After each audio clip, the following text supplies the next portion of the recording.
Welcome to Blizzard Fire. We hope this video helps fire up your solution. You start by making a quick safety copy of your file because you will change display and formatting. Once saved, select the whole sheet with the corner selector or press Ctrl plus a twice so actions apply everywhere.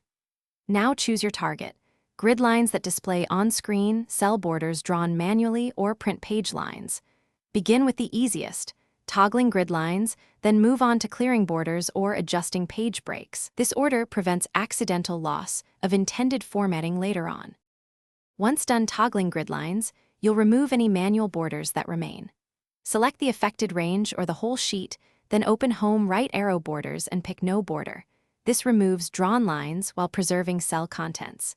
If some lines persist from complex formatting, use Home right arrow clear formats to strip all visual styles.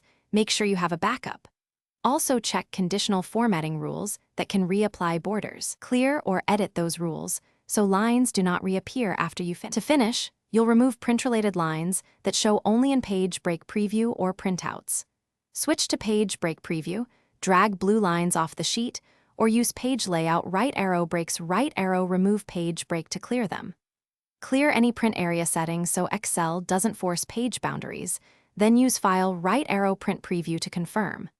If unexpected lines remain, one key troubleshooting tip: check for cell background patterns or borders applied by conditional formatting. Inspect the Conditional Formatting Manager and remove any rules creating lines. Thanks for watching. If you found this helpful, don't forget to like and subscribe.